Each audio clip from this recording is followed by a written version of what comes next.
What would you do if someone tore through your life's work with reckless abandon, leaving nothing but destruction in their wake? On a crisp autumn morning, as the sun cast golden rays over my sprawling wheat fields, I faced that very question. My name is Amos Reed, a third-generation farmer in the heart of Nebraska, where the land is more than a livelihood, it's a legacy. My fields, meticulously tended, were my pride, my family's heritage, and my promise to the future.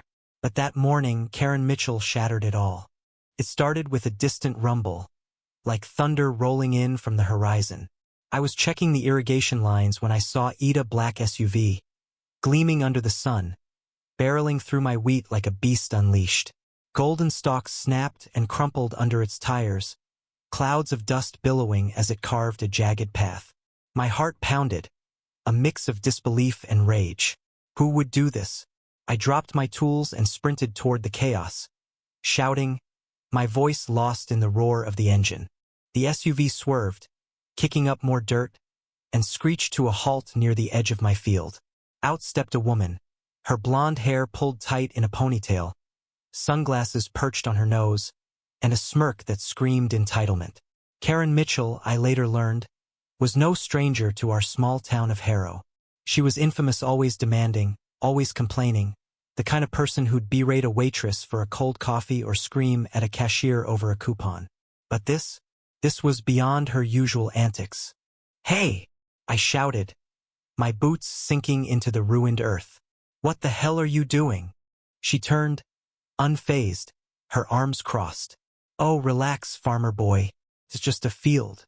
I needed a shortcut to the highway, and your little dirt patch was in my way." My blood boiled. "This isn't a dirt patch. This is my livelihood. You've destroyed thousands of dollars worth of crops." She laughed, a sharp, mocking sound. "Crops? Please, you'll grow more. Don't make a big deal out of it." She climbed back into her SUV, dismissing me like I was nothing. I stood there, fists clenched, watching her engine rev.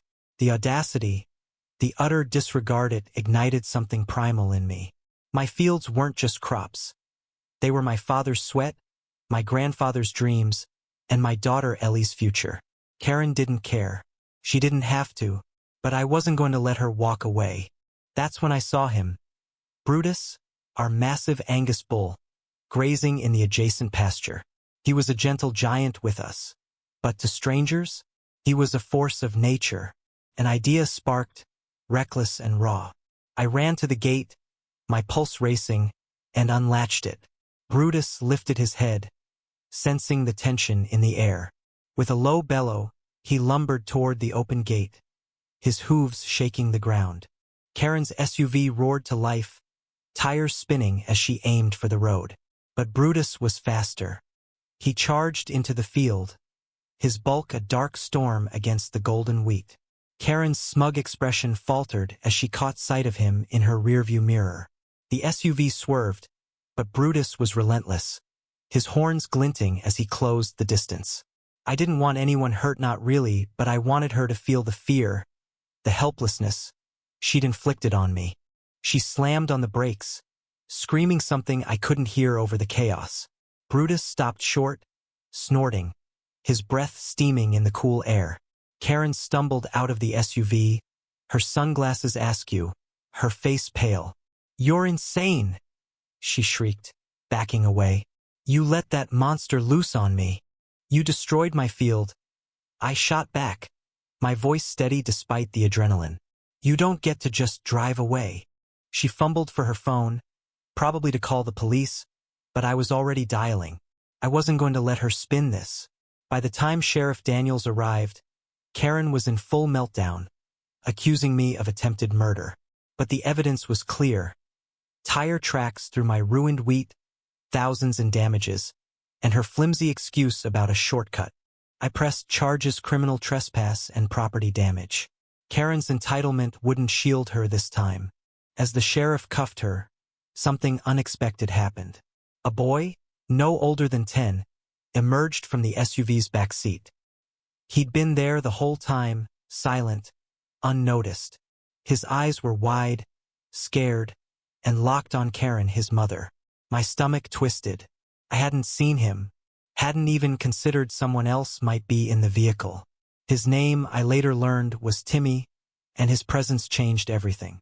The town buzzed with the story. Karen's arrest was the talk of Harrow, splitting opinions down the middle. Some called me a hero for standing up to her. Others whispered I'd gone too far, endangering a child with Brutus. Guilt gnawed at me. I kept seeing Timmy's face, his small frame trembling as he watched his mother led away. I hadn't meant for him to be caught in the crossfire. But Karen's recklessness had put him there, not me. Or so I told myself. Days later, I sat in the county courthouse, waiting for Karen's hearing. My lawyer, a grizzled man named Hank, assured me the case was airtight. Karen had no defense, her tire tracks, her own admission, and witnesses who'd seen her SUV tearing through my field. But as I sat there, I couldn't shake Timmy's face. I'd learned more about him from neighbors. He was a quiet kid, often left to fend for himself while Karen chased her own whims. She wasn't just a menace to me, she was failing him too. The hearing was a spectacle. Karen, dressed in a tailored suit, played the victim, tears streaming as she claimed I'd endangered her son. Her lawyer spun a tale of a desperate mother, rushing to get Timmy to a doctor's appointment, taking a wrong turn through my field. It was a lie and the judge wasn't buying it.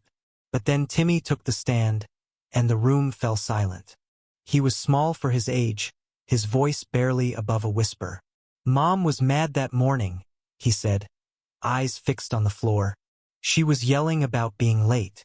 She said the field was just dirt, that it didn't matter.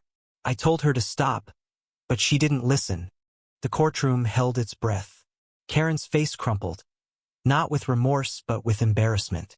Timmy's words weren't just testimony, they were a quiet rebellion. A child exposing the mother who'd failed him. The twist hit me hard.